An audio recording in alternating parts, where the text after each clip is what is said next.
إن الحمد لله نحمده ونستعينه ونستغفره ونعوذ بالله من شرور أنفسنا ومن سيئات أعمالنا. من يهده الله فلا مضل له ومن يضلل فلا هادي له. أشهد أن لا إله إلا الله وحده لا شريك له، وأشهد أن محمدًا عبده ورسوله صلوات الله وسلامه عليه وعلى آله وصحبه ومن دعا بدعوته واهتدى بهديه إلى يوم الدين.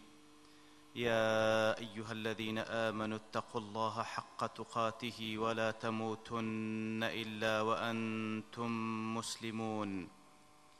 يا أيها الناس اتقوا ربكم الذي خلقكم من نفس واحدة وخلق منها زوجها وبث منهما رجالا كثيرا ونساء، واتقوا الله الذي تساءلون به والأرحام إن الله كان عليكم رقيبا. يا أيها الذين آمنوا اتقوا الله وقولوا قولا سديدا يصلح لكم أعمالكم ويغفر لكم ذنوبكم، ومن يطع الله ورسوله فقد فاز فوزا عظيما. بەڕێزە پێ خۆشحاڵم لە وانەی هەشتەم لەوانەکانی تەزکیە بە خزمەتتان بگەمەوە بە مەبەستی ڕەزامەندی خوای گەورە و هیوادارم ئێوەی ئازیز سوودی لێوە بگرن ئینشاءالله. لە چەندوانەی ڕابردوو باسمان لە دڵی ساغ و سەلیم کرد و هەروها نیشانەکانی ئەو دڵی کەوا ساغ و سەلیمە و لای خوای گەورە، ئەو دڵە سەرفرازە و بە شێوەیەکەوە هەر ئەویان سەرکەوتوو سەرفرازی لە ڕۆژی قیامەت بەدەست دەینی. ئینشاءڵڵا لەوڕۆوە هەروها لە چەندوانەیەکی دیکەش باز لە عەکسی ئەو دڵە دەکەین کەوا دەکا دڵی ڕق، تاوەکو شارەزای بین بە مەبەستەوەی خۆمانی لێ پارێزین ئینشاءالله تعالی. کاتێک کە دەڵێن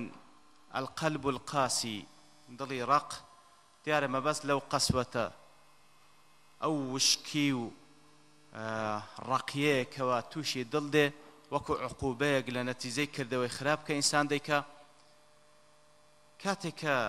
ئەگەر ئەو قەساوەت و ڕقیە هەموو دڵی ئینسان دابگری، ئەوە لەو حاڵەتەی ئەو دڵە پێ دەگوترێت دڵێکی مردی، هەر ژیانی تێدا نامینێ. وەکو خوای گەورە سوبحانەهو وتەعالا عقوبەی ئەهلی کوفر و ئەهلی نیفاق بەوەی دەداتەوەکەوە ئەقسا عقوبە، تۆنترین عقوبە و سزا ئەوەیە کەوا خوای گەورە ئەو قەساوەتە دەخاتە ناو دڵ و دەرونیان بە شێوەیەکەوە هیچ مەجالی ئیمان هینانی تێدا نامینێ. لۆیە وەکو مالکی کوڕی دینار لە حولیەت الئەولیا وەکو باسی دەکاتن، دەفەرمی خوای گەورە سوبحانەهو وتەعالا عقوبە و سزای هەیە هەم لە بۆ لاشە و جەستەکانی ئینسان، هەم لە بۆ دڵەکان. ئەوجا دەفەرمی لەو عقوباتانە وەکو ضەنەک المەعیشە، ئەوەیە کە ئینسان لە نەتیجەی گوناه و پشتێکردن لە ئاەتی خوا تووشی ئەوەی دێکەوە ژیانێکی تەنگ و ناخۆش دەژیێ. و هەروەها وەکو لە عقوباتی دیکە وەهەن فی العیبادە، ئەو ئینسانە لە نەتیجەی گوناه و تاوان تووشی ئەوە دێ کەوا لە عیبادەتدا سستە، زەعیفە، ناتوانی بەو شێوەی عیبادەت بکە کە خوا دەیەوێت سوبحانەهو وتەعالا. دیارە گوناه و تاوانەکانی وەکو کۆت و زنجیرە کۆتی دەکەن. ئەوجا دەفەرمی لە هەموو عقوبات و لە هەموو سزایەکانیش تونتر کاتێکەوە خوای گەورە بیخاتە سەر یەک لە بەندەکانی ئەوەیە کەوا قەسوەت القەلبی پێ ببەخشی، کەوا بە شێوەیەک دڵەکەی تەواو تەواو ڕق ببی کەوا هیچ خێری پێوە نەمینێ، کە وەکو گوتمان ئەوەش دیارە دڵی کەسانێکی بێباوەڕ و دووڕوو خوای گەورە سوبحانەهو وتەعالا عقوبەیان دەداتەوە بۆی کەوا بەو شێوەیە ئەو ڕقاتیەی بە تەواوەتی دەخاتە ناو دڵ و دەرونیە. خوا پەنامان بدە. هەر وەکو بەبیر هێنانەوەکیش دیارە کاتێک کە دەڵێن ئەو دڵە زەندیە و یاخود ئەو دڵە ڕقە مردیە، دیارە هەمووی ڕەنگدانەوەی کار و کردەوەکانیتی کە ئەنجامیتدا، هەر وەکو دڵێک ئەگەر ساغ و سەلیم بی کار و کردەوەی چاک و ڕێک و پێچی لێ بە پاش دەکەوی، بە هەما شێوەش دڵێک کەوا ڕق و مردی بی، دیارە کار و کردەوەی ناڕێک کەوا دەبیتە مایی غەزەب و خەشمی خوای گەورە لەسەر ئەو بەندەیە. بە پێچەوانەوەش کاری خراپیش عینی بە هەما شێوە هەر کارێکی خراپ دەکا نقطەیەک لەسەر دڵ دروست دەبی، هەتاوەکو وەکو لە حەدیث صحیح پێغەمبەر دەهاتێ صلی الله علیه وسلم لە نەتیجەی ئەو نقطە ڕەشانەی کەوا لە دڵی پەیدا دەبی و ڕقاتی لە دڵی پەیدا دەبی، هەتاوەکو بە تەواوەتی ئەو دڵی داتەپۆشی و دڵەکەی بە تەواوەتی دەمری. خوا پەنامان بدە. ئەمجا کاتێک کە تەماشای قورئانی پیرۆز بکەین، خوای گەورە باز لە بەنی ئیسرائیل دەکا بەو شێوەیە دەفەرمی ثم قست قلوبكم من بعد ذلك فهي كالحجارة أو أشد قسوة. دیارە باز لەوەی دەکاتن کاتێکەوە بەنی ئیسرائیل نەفەرێکیان لێ کوژرا کەس نەیدەزانی چێ کوشتیتی، ئیتر هەرێکە و ئیتهامی ئەوەی دیکەی دەکرد بۆی کەوا فڵانە کەس کوشتیتی. لە نەتیجەدا خوای گەورە سبحانه وتعالى کاتێکەوان مشرکەیان بردە لای موسى عليه الصلاة والسلام، خوای گەورە بە وحی بە موسای ڕاگەیان عليه الصلاة والسلام بۆی کە ئەگەر بیانەوێ قاتیلەکە کەشف بی با چێڵێک سەر ببڕن. ئیتر لە نەتیجەدا خوای گەورە کارێکی وا دەکا کەوە ئەو مردیەی کە کوژرایە زندی بیتەوە و بەخۆی بڵێتن فلانە کەس ئەمنی کوشتیە. وا بوو وەکو معلومە لە ئاەتەکاندا کەوا وەکو تەبعی هەمیشەیی بەنی ئیسرائیل چەندین پرسیاریان لەوەی کرد ئەو چێڵە چ چێڵێکە ڕەنجی کووە بە چ شێوەیەکە، ئیتر بەو شێوەیە تەمەنی چەندە، هەتاوەکو لە نەتیجەدا لە دوای مناقەشەیەکی زۆر گەیشتنە ئەو چێڵەی کەوا خوای گەورە دەیوێت سبحانه وتعالى. والحاصل خوای گەورە فەرمانی پێکردن ئەو چێڵە سەر ببڕن، ئەوجا بە بەشێک لە لاشەی ئەو چێڵە لە کەسە مردیەکە بدەن، بە چای خۆتان دەبین ئەو کەسە مردیە زندی دەبیتەوە، ئەوجا بەخۆشی قسە دەکات دەڵێ فلانە کەس ئەمنی کوشتیە. بە فعلی وایان کرد، بەڵام وەش گوتمان لە دوای چەندین هینان و بردن کەوا مەبەستیان ئەنجام نەدانی کارێکە بوو، لە دوای ئەوەی کەوا موسى عليه الصلاة والسلام چەندین ئامۆژگاری کردن، ئیتر لە نەتیجەدا گەیشتنە ئەوەی کەوا سەری ببڕن و بەشێک لە چێڵەکەیان لە کەسە مردیەکەدا لە نەتیجەدا فعلەن ئەو کەسە زندی بووە، لە پێش چاویوان قسەی کرد گوتی فلانە کەس ئەمنی کوشتیە. ئەوجا لە دوای ئەوەش کە بە چاوی خۆیان ئەو هەموو معجزاتانەیان دەدید، ئەوجا خوای گەورە دەفەرمێ ثم قست قلوبكم من بعد ذلك، ئەوجا دڵتان ڕەق بوو لە دوای ئەوەش، فهي كالحجارة أو أشد قسوة. ئەو دڵانەشتان هەندە ڕەق بوو وەچی بەردی لێ هات، بەڵکو لە بەردیش ڕەقتر. لەبەر چی لە بەرد ڕەقتر؟ لەبەر وەکو لە ئاەتەکەدا فەرمی وإن من الحجارة لما يتفجر منه الأنهار. لە حیجارە هەیە واتە لە بەرد هەیە بەردی وا هەیە کەوا جۆگە ئاوی لێ هەڵدەقوڵێ. وإن من الحجارة لما يشقق فيخرج منه الماء. بەردی واش هەیە بەردی وا هەیە شەق دەبی ئیتر ئاوی لێ دێتن، ئەوجا بە دڵۆپە ئەویت کەیان يتفجر منه الأنهار، ئەویدی کەیان شەق دەبی و دڵۆپە ئاوی لێ دێ. وإن منها لما يهبط من خشية الله. بەردی وا هەیە لە سەروی چیایان بەردەبیتەوە لە ترسی خوای گەورە سبحانه وتعالى، بەڵام دڵەکانی گۆ لەو بەردەش ڕەقتر بوو. ئیتر بەو شێوەیە خوای گەورە سبحانه وتعالى وەسفی دڵی بەنی ئیسرائیلی دەکات کە لە نەتیجەی کردەوە خراپەکانی خۆیان دڵیان ئەوهای لێ هات بوو. بەڵێ کاتێکەوە ئینسان گوناه و تاوان دەکا، ئەگەر بێت و لەو گوناه و تاوانە پەشیمان نەبیتەوە، ئەگەر بێت و تەوبە نەکا، نەتیجەی گوناهی گەورەتری لە دوودا دێ، هەتا وای لێ دێ ئەو گوناهانە چاردەوری دەگرن، وەکو خوای گەورە دەفەرمی هەر لە چەند ئاەتێک لە دوای و ئاەتانێکەوە باسی بەنی ئیسرائیلی کرد، دەفەرمی بلى من كسب سيئة وأحاطت به خطيئته فأولئك أصحاب النار هم فيها خالدون. دەفەرمی کەسێکەوە من كسب سيئة دیارە هەر لەلایەنی لوغەویەوە کەسب بە معنای ئەوەی دێ کەسێکەوە کارێک ئەنجام بدا بەو پەڕی ئیرادەی خۆی کەس لەسەری فەرزی نەکردبی، و هەروەها کاتێکەوە ئەو کارە ئەنجامدا زۆر دڵی پێخۆش بی، ئەوە بە معنای کەسب دێ. کاتێکەوە کەسانێک بەو شێوەیە کاری خراپ بە ئیرادەی خۆیان و بەو پەڕی دڵخۆشیان ئەنجامی ئەو کارە خراپە دەدەن، گوناه دەکا و تەوبەش ناکات بەرەو دڵی پێخۆشە، ئیتر لە نەتیجەی ئەوە عقوبەی ئەو گوناهی گەورەتری لە دوادا دێ،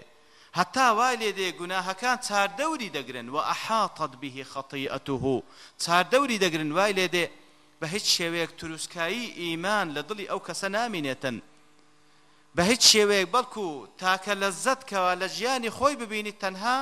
لە گوناه و تاوانەکان دەیبینی، لە گوناه و تاوانەکان دەبین، هەتا وەکو وای لێ دێ ڕقی لەو کەسە دەبیتەوە ئەگەر بێت و ئامۆژگاری بکە لە بۆی کەوا واز لە گوناه و تاوان بینی. ئەگەر بەردەوام بی لەو حاڵەتەش ئەوە وای لێ دێتن ئەسڵەن کاتێک کە ئاەتەکانی خوای گەورەی لە بۆ دەخێندرێتەوە دەگاتە ئەو ڕادەی کەوا بە درۆی دەزانی والعیاذ بالله. وەکو لە سورة الروم دادا فرمي ثم كان عاقبة الذين أساءوا السوء أن كذبوا بآيات الله وكانوا بها يستهزئون. عاقبة سرنجامي كسانك والسيئات كاري خراب أنجام ددن هر سوء مؤنثي أسوأ كوات عاقبتي أوان هر عاقبتي خرابتري لدوا دادي خرابا گناه تاوان اگر بيتو توبي لسرنكي گناهي گورترو خرابتري لدوا دادي وحتى وكدي جينت أو حدي أن كذبوا بآيات الله وكانوا بها يستهزئون كوات براس دقات رادي أو كوا آتكاني خواب درو دزان والعياذ بالله استهزاء وقالتي بيدي والعياذ بالله برأي ترواي لدي أو كسا وكو وتما وكو خيميك وكو چادرێک چاردەوری دەگریتن ئەو گوناه و تاوانانە هیچ شتی لەبیر نامینێ نەڕەقابەتی خوای گەورەی لەبیر دەمینێ کە ئین الله کان عەلەیکم ڕەقیبا نەخۆشی بە هەشت دەفعی دەکا کەوا واز لە گوناه بینی نەترسی جەهەنەم وای لێ دەکا کەوا واز لە گوناه بینی بە هیچ شێوەیەک بەڵکو وای لێ دێ بەردەوام دەبیتن هەتاوەکو وەکو پێغەمبەر صلی الله عليه وسلم دەفەرمی ئەو کەسە وای لێ دێ وەکو لە صحیح بوخاریدا دەفەرمی لا يزني الزاني حين يزني وهو مؤمن لا يسرق السارق وهو يسرق وهو مؤمن كواتا أو كسوائل كاتك كوا زنادك لو حالتي كزنادك والعياذ بالله إيمان دار نية لو كاتك كوا دزيدك ولا يشرب الخمر حين يشرب وهو مؤمن عرق دخواته برام لو كاتنك عرق دخواته إيماني نية وهروها ولا يسرق حين يسرق وهو مؤمن ولا ينتهب نهبة يرفع الناس إليه فيها أبصارهم حين ينتهبها وهو مؤمن يعني هنده جريء دبي سبحان الله نوك هرمالي خلشوها ددزي ببيوي اوان آغان لبي او يكم بل دزينه بلام حالتي دوام وكو دفن ينتهب نهبة ريغري دكا لپیش چاوي خلشي بزخزقي تماشاي دكن بزخزقي چاوي تماشاي دكن او جالقل اوش بي اعتياديو مالكشيان دبابنا حق لبرو إيماني نما زوكو إمام نووي للشرح أو حديث ذاك ولا صحيح مسلم ده هاتيا تفرمي كعلماء باز لو حالتي إذا كان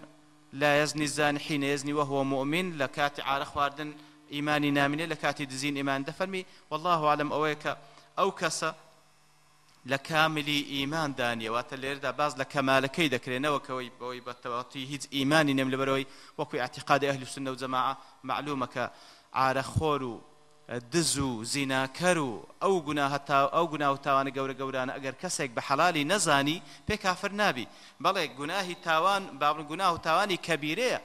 وزور خطريش أجر بردوان بلا سري أو معرض له عذاب خوي يقول معرضي شبراستي جناه تاوانه قوتمان عقوبي أو كوا جناه تاواني جورت لي دواده كبردوان بلا سري احتمالي وبيجي أنت كفريش بلام أجر بي حلال نبي وكو إمام نووي دفرميت كوا اعتقاد أهل السنة والجماعة براستي كزنات وين بلا كافر أو حد سجوالك دنو زانان بو كوا لحالتي كاملي إيماني نامنه أجر إيماني شي بمنه إيماني شي زور لا واز خوابنا من بدا أو بعام وكو قساوتي قلبك وتمع الرقي ضل نتيجة جناه تاوان بوشيوي لي بباج دكوي بلام ديارا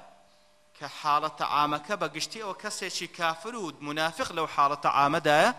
بلام لقل أوش قساوتي موسمي هي وترغبوني ضل وكوكو موسمي بهار دي وكوكو موسم كاني دي كي صال بس الإنسان دا صورتوا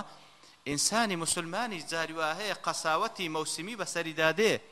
يعني جاري واهي ك جوي ليدي بلفلانة جيغا كسيق مردية يكسر سبحان الله دلكي دجولي ولوانية فرميش لو بباريني تن نقلبوي تنها كمردية أو هيز وكو رحمتك كسيش مسلمان كوفاتي كردية أو جا مردني خوي ديتا بيشتاوي زور تأثير ليدك لبروي كفى بالموت واعظة وانيا بلام جاري واشي نفسي أو شخصي كوا أجر جويلي بفلانة كز مردي أو ده تأثيري ليدكا جاري واه نزيك ترين كز لخوي دمري تأثيري ليناكا ضلكي رقبوا جاري واه آيات يكلا آتكاني خواي جوري جويلي دبيتن بضل شيء زندي كاتك وجولي وآت دبيتن يكسر تأثيري وكاريجرية شيء زور لسر أو ضلي دكاو دس بلرزين دكاو دقريه لترسي خواي جورا بلام جاري واشيا چندين آياتي خواي قولي لو دخين دريتوا كاري ليناكا لەبەرەوەی لەو حاڵەتەی ئەو قەساوەت و ڕەقیەی بەسەردا هاتێ وەکو گوتمان کە وەکو شتێکی مەوسمیە بەسەری دادێ و ئەگەر بێت و زوو فریای خۆی نەکەوی بەڕاستی ئەو شتە ئەو قەساوەت و ڕەقیە مەوسمیە ڕاستە مەوسمیە بەڵام ئەگەر فریای خۆی نەکەوی عیلاجی خۆی نەکە زیاد دەکاتن لەبەرەوەی طەبیعەتی نەخۆشی هەروایە نەخۆش ئەگەر عیلاج نەکرێ نەخۆشی دیکەی بەدووادا دێت تاوەکو دەگاتە حاڵەتێک کەوا وەالعیاذ بالله بەتەواتی دڵەکەیدا دەپۆشی جا هەتا وەکو ئەو کەسە لە هەر مستەوایەک بی هەتا حافظی قورئان بی تەماشاکە لەو حەدیثێکەوە لە صحیح مسلمدا هاتی ئەبوو موسای ئەشعەری خوای لە ڕازی بی دەفەرمی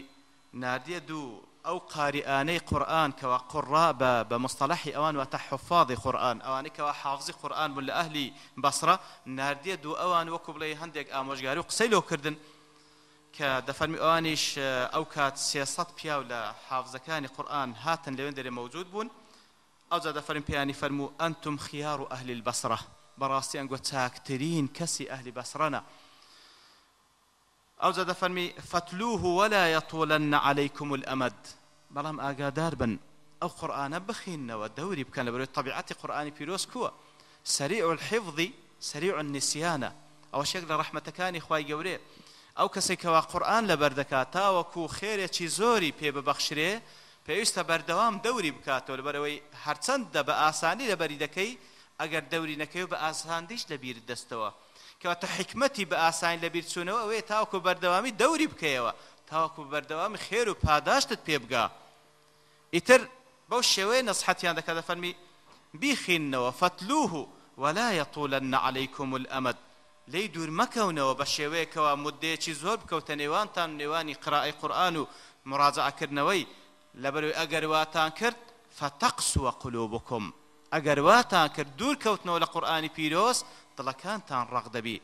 ئەلەم یەئنی للذین آمنوا أن تخشع قلوبهم لذكر الله ولا يكونوا كالذين أوتوا الكتاب من قبل فطال عليهم الأمد فقست قلوبهم كواتە بەڕاستی خوای گەورە تەحذیرمان دەکاتەوە ئاگادارمان دەکاتەوە کەوا وەکو ئەهلی کتابی پێشین نەبین کەوا کاتێک کە دوور کەوتنەوە لە کتابی خوای گەورە ئیتر وای لە هەر دڵەکانیان ڕەق بوو لێ ئەبوو موسای ئەشعەریش خوای لێ ڕازی بی بە هەمان شێوە ئەو ئامۆژگاریەیان دەکا بە ئامۆژگاری خوای گەورە سوبحانه وتعالى ئاگادار بن دوور مەکەونەوە لە مراجعەی قورئانی پیرۆز تاوەکو مدەیەک بکەوتە بەینتان مەسافەیەکی زۆر لە بەینتان لە بەینی قورئانی پیرۆز پەیدا بی دەبیتە مای ئەوەی کەوا فتقسو قلوبكم دڵەکانتان ڕەق دەبی کەما قەسەت قلوب من كان قبلكم هەر وەکو دڵی کەسانێک لە پێشینگۆ تووشی ئەو حاڵەتە هاتو دوور کەوتەوە لە کتابی خوای گەورە دڵەکانی ڕەق بوو خوا پەنامام دەکەواتە مەبەست لێرەدا هەموو کەسێک لە هەر مستەوایەکی ئیمانی دابی بەڕاستی معڕەزە تووشی ئەو قەساوەتە مەوسمیەی بی ئەگەر بێت و زوو فریای خۆشی نەکەوی بەڕاستی ئەوە زیاد دەکا و لێ هەتاوەکو وەالعیاذ بالله هەموو دڵەکەی دادەگری علاماتەکانی ڕەقبوونی دڵ چییە؟ یەکەم تعطل الحواس کەواتە هەستەکانی ئینسان عاتڵ دەبی کار ناکەن بەو شێوەی کەوە پێویستە کار بکەن ئیتر وەکو دەڵێتن القلب القاسي لا القرآن يزكي بەڕاستی دڵی ڕاق نە قورئان دەتوانی خاوێنی بکاتەوە والعیاذ بالله قورئان بەتوانایە لەبەرەو کەلامی خوا سبحانه وتعالى بەڵام ئەو دڵەکەی خۆی داخستیە قورئان تەئسیری لێ ناکە ولا النظر في آيات الله يحيي نە ئەو ئاەتانەی خوای گەورە کە لەو بوونەوەرەدا کە هەر شتێک لەو کەونەیدا لە زەڕەیەک هەتاوەکو مەجەڕەیەک هەمووی ئاياتی خوای گەورەن هەمووی بەڵگە و دەلیلن لەسەر عەزەمەت و لەسەر وەحدانیەتی خوای گەورە ئەو هەموو ئاەتەی خوای گەورە لە پێش چاویتی نابیتە مای ژیاننەوەی دڵەکەی ئیتر بە سەبەبی چییە لەبەرەوەی حەواسەکانی هەستەکانی کەوا ڕێگانە لە بۆ گەیشتن بە دڵ ئەو هەستانەی عاتڵ بووینە کار ناکەن جا وەکو لە صەید الخاتر ئەبو الفەرەج جەوزی ڕەحمەتی خوای لێبی کاتێکەوە باس لەو ئاەتەی دەکا لە سوورەتی الأنعام قل أرأيتم إن أخذ الله سمعكم وأبصاركم وختم على قلوبكم من إله غير الله يأتيكم به كواتا خواهي يقول لو آتدا فرمي قل أرأيتم أي أخبروني خبرم بيبدن وهوالم بيبدن داخوا حالتان كودبي إن أخذ الله سمعكم وأبصاركم أجر خواهي قورا جوي لي ورقرتنوا وهروها تساوي لي ورقرتنوا وختم على قلوبكم وهروها دلكانيش ختم موري بسرونا من إله غير الله يأتيكم به سبهر استرابك غير الله سبحانه وتعالى تواناو دا صلاته هي بتواني اواني كخوالي تاني ورقرتيتو بيتان ببخشي او دا ابو الفرج ابن الجوزي دلي او وكو شتي حسي خواي قرب بتوانا طبعا لما نور بقتو لهل لحظيك او تاواني كوا دتوانين اتكاني خواي قرب لو بونا وري بي بخينينوا خواي قرب بتوانا او تاوانا مان لي ورقريتوا او جوياني كأجر بمانه دتوانين آيات السمعية كان لكتابي خواي جورة جوي بيل رابقرين تا وكو تيبقين خواي جور بتوانا لهال لحظيك وكو عضويك لعضا كان إنسان أو جوي مان لي ورقريتو نتوان جو مان لي بي خواي جور بتوانا أو عقلا كوا ديار المصطلح قرآني بيروز عقل لنا ودله علاقي بدلها أو دله خواي جور دتواني إمكانيتي تفكيري لي وربقريتو لحد لحظة كبيرة أو وكو شتيش عضبي بلام وكو ابن الجوزي دلتن بيت قالوش دلي أو إنسان أجر بيتو سربيتي بكاو بردوان بي لسربيتيو بفرماني خواي جورا بكا دور ما بينا خواي جورا حالتي شواي بسر بيني تساوي هي بلام نابيني جوي هي بلام جوي لحقنية ضلي هي ماشي هي بلام أو حقا درك بيناك هاتن كوا خواي جوري ديو سبحانه وتعالى كواتا براستي أوش وكو أودلتن بدوشيوا كواتا خواي جوري بتوانا هم وكو عضو وكو أندامك لدور بقريتوا هم بتوانا أو أندامت بمينه بلام بشيويك بمينه كسودي لور نقري كواتا فهو بمثابة من يرى ولا يرى وكو أو كسيلي دي كوا دبيني بلام ناج بيني يعني تملاحظة كسيك تكردي زور زارنا أجر ماشي زور مشغول بي دبيني تماشات دكاتن تساوي لنا وتساوي لنا وآقاشي لتونية وانيا أو حالتها أمان دزاين كوا أو كسلالاي تدانشتيا قسيلو دكي باشان قسكيلو لي بسيار كودي والله إنم زاني تصدقو وانيا كواتا وحالتك براستي أجر خواي جور سبحانه وتعالى بيوي دتواني عقوبة وسزاي هربن ديك بدا توش أو حالتي بكا كوا جوي لحق نبي بهيت شويك جوي لحق نبي تساوي حق نبيني ضلي حق درك بينك تنها لبو باطل بكار بين اوج لنتيجي او جناه تاواناني كوا براستي او انسان بخوي انزام الداتن و يتروكو تفاصيلش كدليتن تعطيل حواس او حواسانك وكوت من عاطل لبي تماشا ذكي لقوم نوح عليه الصلاة والسلام كاتك واخواي جورا لا سورة نوح لما اندجرتوا او بيغمبر بريزا كاتك الشكواي حالي خوي دكا لبو اخواي جورا سبحانه وتعالى دفرمي وإني كلما دعوتهم لتغفر لهم جعلوا أصابعهم في آذانهم واستغشوا ثيابهم وأصروا واستكبروا استكبارا دفرمي هر كاتك بان جانم دكر له كوا لتغفر لهم سبحان الله يعني دعوة بانجوازي بيغمبران لوتسية خوهيد داواي مالي دنيا وداواي اشتشيان لناكن كلما دعوتهم لتغفر لهم بانجيانم دكرتا وكوتو ليه خوش ببي واتبين ناو ديني تو والله من بانجوازكي تو بدنوا يا ربي كبنتي زأتو ليه خوش دبي سيان ذكر جعلوا أصابعهم في آذانهم إصبع واتبنزا بخوي أوي كوا لجوي دندريتن تنها أنموليه واتسري بنزا كان بلام أو دفرمي أوان هنده حريز بون كبهيت شوي قسكاني من جوي لي رانقرن وكأنما خريق بو همو بنزكاني خوان لجوي عندنا نوكر يك بنزش جعلوا أصابعهم في آذانهم همو بنزكاني بكاملي نوكر سر بنزكاني لجوي عندنا زور بتندي أو جوي عندها دخست واستغشوا ثيابهم وهروها أوش مكي كلبريان بو بسر تساوي شيان دادتا وكو أمنيج نبينا سبحان الله نبن بينا نجوان لين بي يتر أو كارو كردوان بو لنتيجة أو كارو كردو ككسيك حريز بي أو حواساني كخواي قورة بي بخشية بكاري نيني لبو حق يتر لنتيجة دا فعلا وايلي ديتن وكخواي قورة فرمي ومنهم لسورة الأنعام ومنهم من يستمع إليك وجعلنا على قلوبهم أكنة أن يفقهوا وفي آذانهم وقرا وإن يروا كل آية لا يؤمنوا بها. سبحان الله. لنتيجة سي لنتيجة كارو كردوا إخواني ترخواي جورش عقوبيان ددا عقوبيان دداتن بويكوا أو حاسيان أو حواساني كهيتيان عطل دبي تركارناك برامبر بحق فقط برامبر بحق برامبر بباطل هز عيبين يا سبحان الله. يتربان لدي جول پیغمبر رادقن صلى الله عليه وسلم بلام لبر او چندین پرده لسر دلیان هیتینا گن سبحان الله.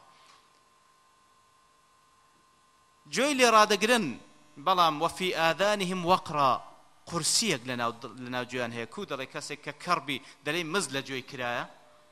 قرسيق لنا جوي هي بهيج شيء أو آتاني خواي جورا نابستي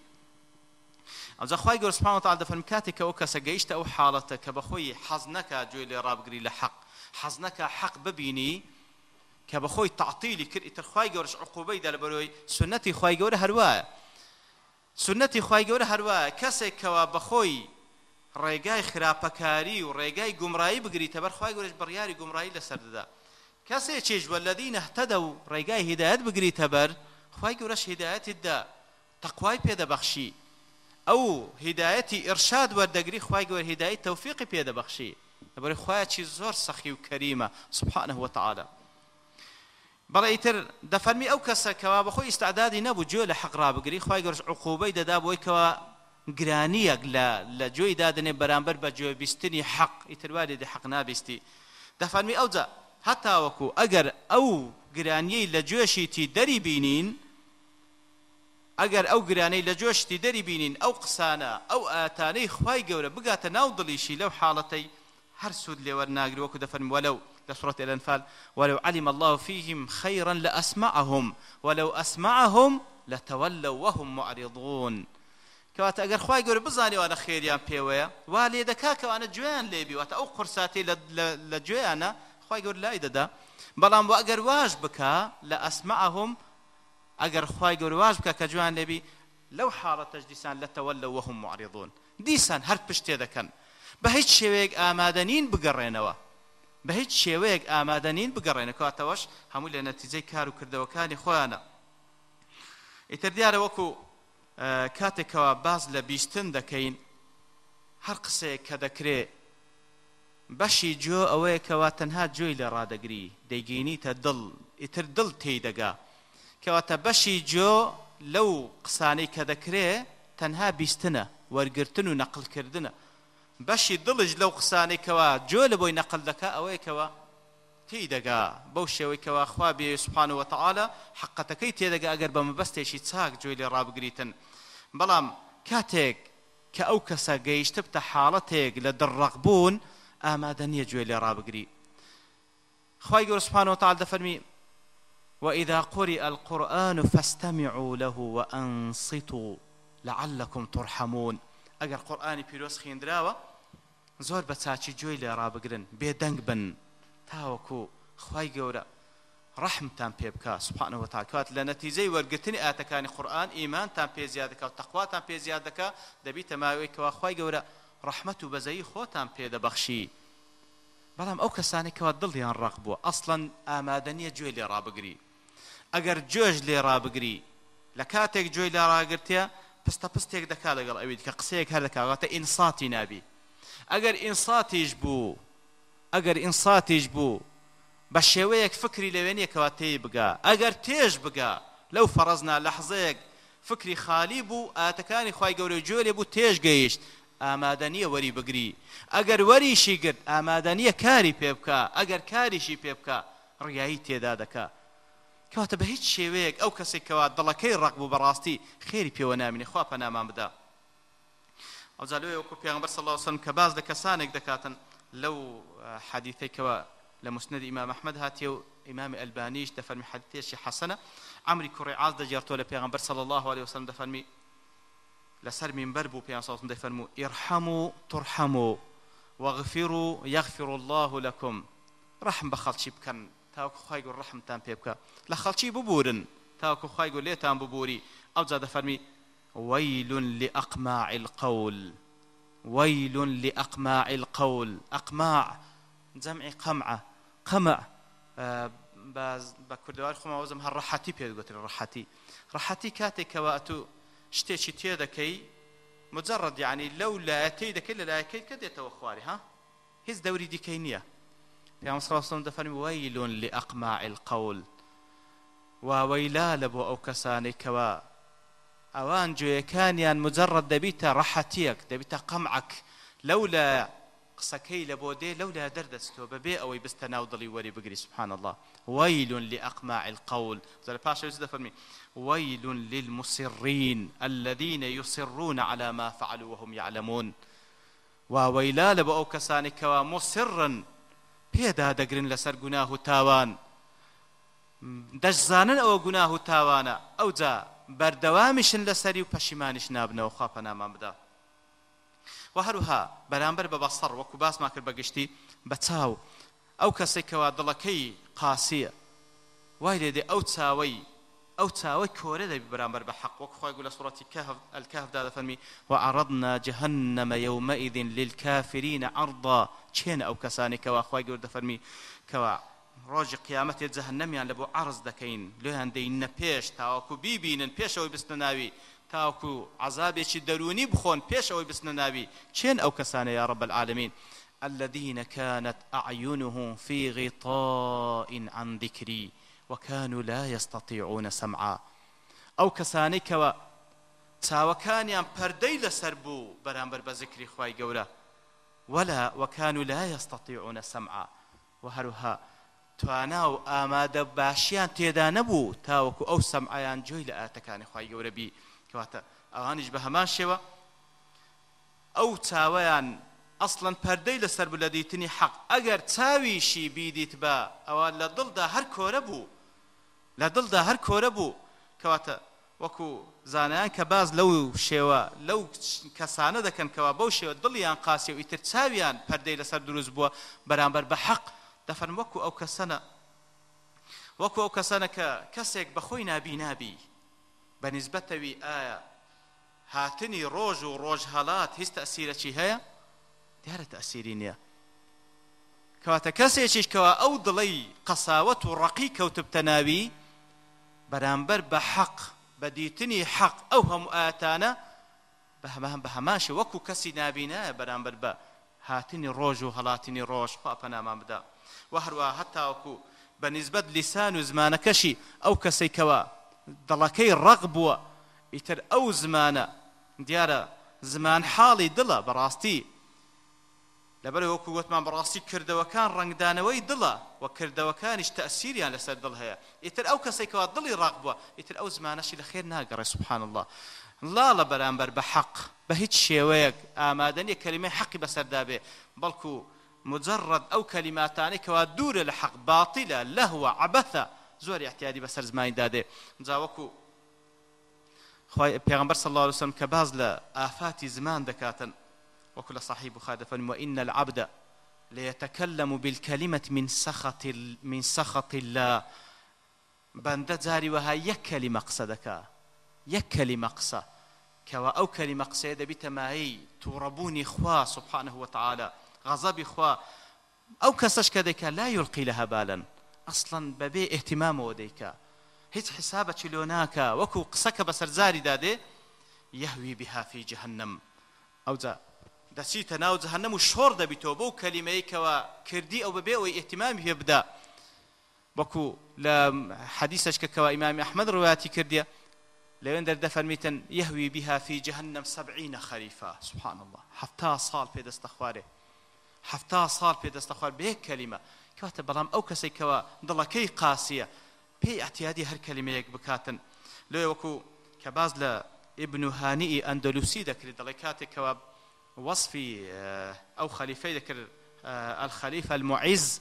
كاتێک كوا وصفي ذكر مقصد لوي ذا كوا أو قساني أو دلالة لسر قساوتي ضلي تماشاك تقسيك بسر زمان داده ضليتن بوشي وي وصفي ذكا هر وكو دائما أواني كوا لدوري سەرکردە و سەرۆکەکان دەخولێنەوە بەنیازی ئەوەی کە بەشێک لە دنیایان پێ بەخشن بەو شێوەیە لە مەدەح تێدەپەڕێن دەڵێ پێی دەگۆ ما شئت لا ما شاءت الأقدار فاحكم أنت الواحد القهار والعياذ بالله. دەگوت مەشیئەت بەس مەشیئەتی تووە نەک مەشیئەتی قەدەری خوای گەورە. ئەوەی ئەتوو بتەوێ ئەوە هەوە دەی ئیتر حکم بکە هەر ئەتووی الواحد القهار والعياذ بالله. ئیتر لە نەتیجەدا دەڵێ کە باس لە ژیانەکەی دەکەن لە نەتیجەدا بەو کەلیمە قسە چکە ئەو کەلیمە قسەیە دوور مەبینێ، یعنی هەر ئەو کەلیمە قسە بی کە خوای گەورە غەزەبی لێگرتوی دەڵێ وای لێ هات لە کۆتایی ژیانیدا حاشا ڕووی جەنابتان دەڵێ وەچی سەگ دەیلوڕان سبحان الله بەو شێوەی مردو بەو شێوەی کۆتایی پێهات زۆریش پەشیمانم بەڵام ئیتر دەکەوتە بەر مەشیئەتی خوای گەورە سبحانەه وتعالى. ئیتر لێرەدا شتی دیکە ما باس بکەین بەڵام لەبەر تەوابوونی کاتەکە ئینشاءالله ئەوەندە بەس بی بەنیازی ئەوەی کە ئینشاءالله لەوانەکانی داهاتوە گەر خوای گەورە تەمەنمان پێ بدات زیاتر باز لە قەساوەتی دڵ دەکەین بەنیازی ئەوەی خۆمان لێ بپارێزین ئینشاءالله تعالى. خوای گەورە دەپاڕینەوە